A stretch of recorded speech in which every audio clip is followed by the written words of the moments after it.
Mushtaba खामनाई Iran के नए जो सुप्रीम लीडर हैं, उन्होंने अमेरिका को पैगाम दे दिया है कि कोई सीज फायर नहीं होगा, हम जंग के बीच में हैं, हम जंग लड़ेंगे। असल में दोस्तों, कल भी मैंने आपको बताया था कि ईरान के ऑफिशियल्स को लगातार तीसरे देशों से और दूसरे देशों से अमेरिका मैसेज भिजवा रहा है सीज फायर के लिए, ताकि वो तैयारी कर सके और तगड़ी, और फिर बाद में ईरान पर दोबारा हमला करे। ये बात ईरान समझ चुका है, और अगर ईरान नहीं समझा तो बेवकूफ़ है। लेकिन ईरान को ये बात समझ में आ गई है, डोनाल्ड ट्रंप की मदद के लिए कोई आगे आ नहीं रहा, नेटो की हवा टाइट है, यूरोपीय यूनियन भी पीछे है, डोनाल्ड ट्रंप बुरी तरह से पूरी दुनिया में नंगा हो गया है। लेकिन वो एक्सेप्ट नहीं कर रहा कि वो नंगा हो गया है। ऐसे में उसने अमेरिकी ऑफिशियल्स को भेजा और दूसरे देशों को बोला, जो मीडिएटर करवा सकते हैं, कि आप ईरान से कहिए कि सीज फायर कर लें। अब जब ईरान के ऑफिशियल ने अपने लीडर से पूछा, मुश्तबा खामनाई से, कि ऐसे ऐसे सामने से बात आ रही है, तो मुश्तबा खामनाई ने साफ मना कर दिया और कह दिया, हम जंग लड़ेंगे और हम अपने दुश्मन को सबक सिखाएंगे। कहानी में ट्विस्ट एक ये है कि जो ईरान के एम्बेसडर हैं रूस के अंदर, उन्होंने साफ इनकार कर दिया है कि मुश्तबा खामनाई रशिया में नहीं है और वो अपना इलाज यहाँ नहीं करा रहे हैं। अब सोचने वाली बात यह है कि अभी पुतिन ने कोई सफाई ऐसी नहीं दी, रूस ने ऐसा मना नहीं किया, लेकिन रूस में मौजूद ईरान के एम्बेसडर ने मना कर दिया। बहरहाल मुश्तबा खामनाई जहां भी हों, लेकिन उनका जिंदा होना जरूरी है। यूएई ने जानकारी दी कि ईरान की 10 मिसाइल और 4 ड्रोन को अब तक हम इंटरसेप्ट कर चुके हैं, रोक चुके हैं। उधर भारत ने कंफर्म किया है कि ईरान से उसके जो 3 वेसल हमने कुछ महीने पहले पकड़े थे, उसको छुड़ाने की हमारी अभी फिलहाल कोई बात नहीं हो रही है, न ईरान हमसे बात कर रहा है। उधर साउथ कोरिया ने इजराइल और अमेरिका के मुंह पे मूतते हुए कह दिया है, हमारा कोई प्लान नहीं है, हम स्ट्रेट ऑफ हॉर्मुज में अपनी फौज और नेवी नहीं भेजेंगे। अब दोस्तों, जॉर्डन का किंग यूएई के बाद कतर पहुंचा है। जॉर्डन का किंग ऐसा लग रहा है कि तमाम अरब देशों से मुलाकात करने गया है और मनाने पटाने गया है, ईरान के खिलाफ कोई नई साजिश रचने गया है। उधर अमेरिका के इराक पर बड़े हमले जारी हैं। ईरान समर्थक ग्रुप को लगातार अमेरिका अपने परमाणु बॉम्बर से उड़ा रहा है।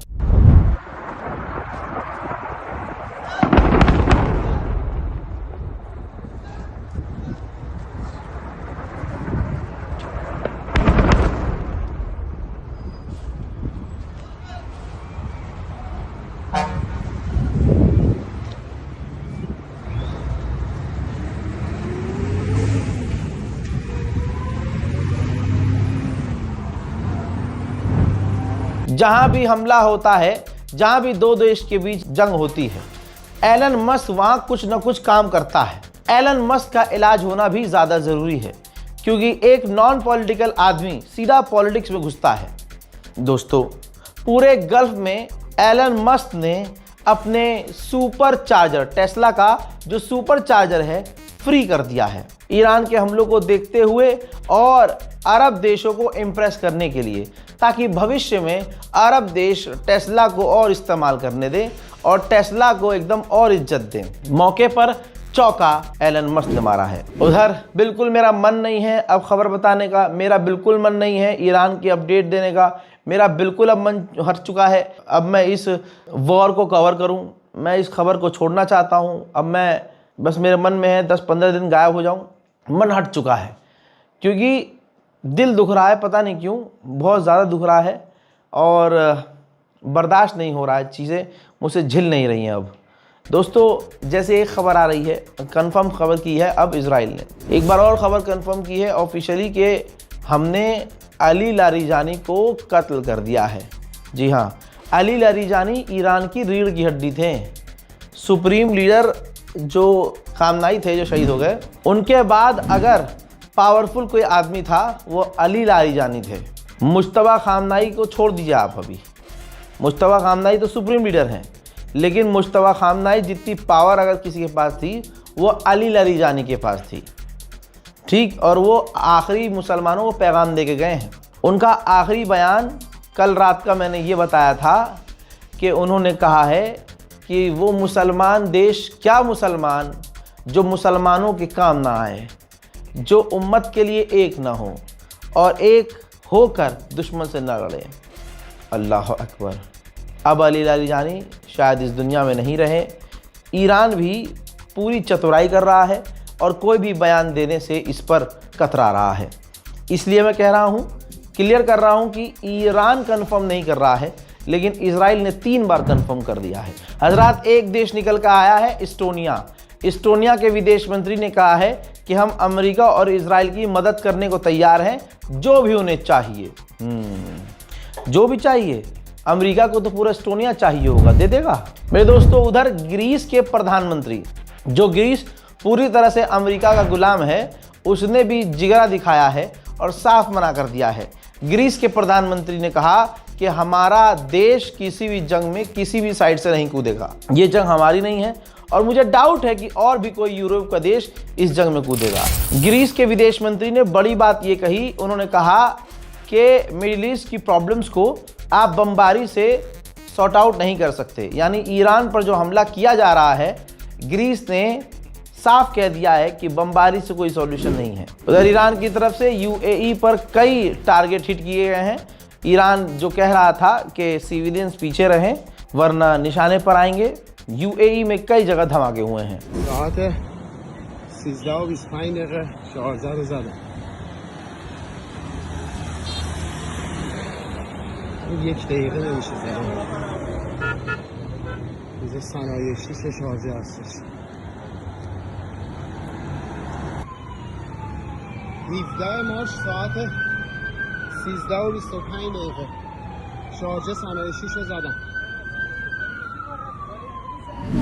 हजरात, आपके सामने एलपीजी लेकर इंडिया का टैंकर ईरान के अप्रूवल के बाद भारत आया है। जी हाँ, एक और भारतीय टैंकर एलपीजी लेकर इंडिया आया है। ये खबर झूठी है जो ये भारत के बारे में अंडुओं ने उड़ाई है कि ईरान ने भारत के तमाम टैंकरों को इजाज़त दी है, जिस पर भारत का तिरंगा लगा होगा उसको ईरान जाने देगा। भारत के विदेश मंत्री ने इस चीज़ से साफ इनकार किया है कि ये झूठी खबर है और ये मैं पहले भी आपको बता चुका हूँ। उधर ईरान ने किया है कंफर्म, हमने कई 100 स्टारलिंक्स को जब्त किया है जो इलीगली इस्तेमाल करने की तैयारी की जा रही थी। मेरे दोस्तों, यूएई के अंदर जो सैटेलाइट इमेज देखिए, यूएई के अंदर जो अमेरिका का बेस है, चंद तस्वीरें हैं सैटेलाइट की, आप देख सकते हैं पूरी तरह से बर्बाद हो चुका है, धुआं धुआं और बेकार हो चुका है। ईरान के हमले सटीक हैं और यूएई को छेद दिया है ईरान ने। ब्रिटेन अब मुसीबत में पड़ने वाला है। ब्रिटेन ने ऐलान किया है कि जो फ्यूल है अब हम उसको इकट्ठा करने वाले हैं ताकि हमारे मुल्क में फ्यूल की कमी ना हो और लोग परेशान ना हो। उधर अमेरिकी इंटेलिजेंस ने बड़ी बात कही है, आप जरूर देखिए इस रिपोर्ट को। अमेरिकी इंटेलिजेंस ने कहा है कि अब ईरान की रिजीम और मजबूत हो गई है। जो 1% आवाम खिलाफ भी थी, अब वो भी अपनी सरकार के साथ है और अपनी जान देने को मुल्क के लिए तैयार है। ईरान ने श्रीलंका के अंदर मारे गए शहीदों की तस्वीरें जारी की है।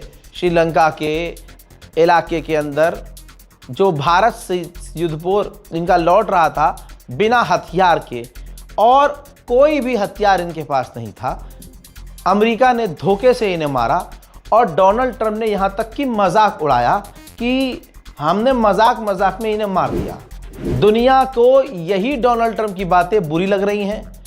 जो डोनाल्ड ट्रंप का समर्थक है वो भी इसीलिए जलील हो रहा है कि किस हैवान को तुम सपोर्ट कर रहे हो। उधर ईरान के बड़े नुकसान हो रहे हैं, अल्लाह ईरान पर रहम करे। तस्वीर आपके सामने, अमेरिका ने वीडियो जारी किया है जिसके अंदर ईरान के रडार अमेरिका बुरी तरह से तबाह करता हुआ नजर आ रहा है। देखिए, जो एक्सपर्ट की रिपोर्ट है, जो वॉर एक्सपर्ट की रिपोर्ट आ रही है, अमेरिकी इंटेलिजेंस की रिपोर्ट आ रही है मिली जुली, उसमें देखिए एक नई बात आई है। उसमें बात ये बताई गई है कि 2 हफ्ते पहले यह हमला डोनाल्ड ट्रंप ने किया। उम्मीद से ज़्यादा ये लंबी जंग चल गई है। अब अमेरिका के जो साथी हैं, एलाइज हैं, वो डोनाल्ड ट्रंप पर भरोसा नहीं कर रहे हैं। उनका मानना ये है कि जंग अमेरिका ने शुरू कर दी है, लेकिन अब अमेरिका के कंट्रोल में ये जंग नहीं है, और जो स्ट्रेट ऑफ हॉर्मुज़ बंद हुआ है ये भी अमेरिका नहीं खुलवा पाएगा, और जितना समय लंबा ये रास्ता बंद रहेगा उतना दुनिया को नुकसान होगा। कुल मिला के कहने का मतलब ये है कि कल तक जो अमेरिका के दोस्त थे वो खुद अब डोनाल्ड ट्रंप पर भरोसा नहीं कर रहे हैं। मेरे दोस्तों, ईरान के पार्लियामेंट स्पीकर ने अपने बयान में कहा कि स्ट्रेट ऑफ हॉर्मुज अब पहले जैसा नहीं रहेगा। उसकी सिक्योरिटी को अमेरिका और इजराइल ने ख़राब कर दिया है और इसको अमेरिका, स्ट्रेट ऑफ हॉर्मुज को अमेरिका कंट्रोल नहीं करेगा। स्पेन के पास जो रिजर्व ऑयल था 11.5% मिलियन बैरल वो रिलीज कर रहा है ताकि देश को उसके कमी ना हो। मेरे दोस्तों, इस रिपोर्ट को शेयर कीजिए और इंतजार कीजिए मेरे अगले अपडेट का। तब तक के लिए जय हिंद।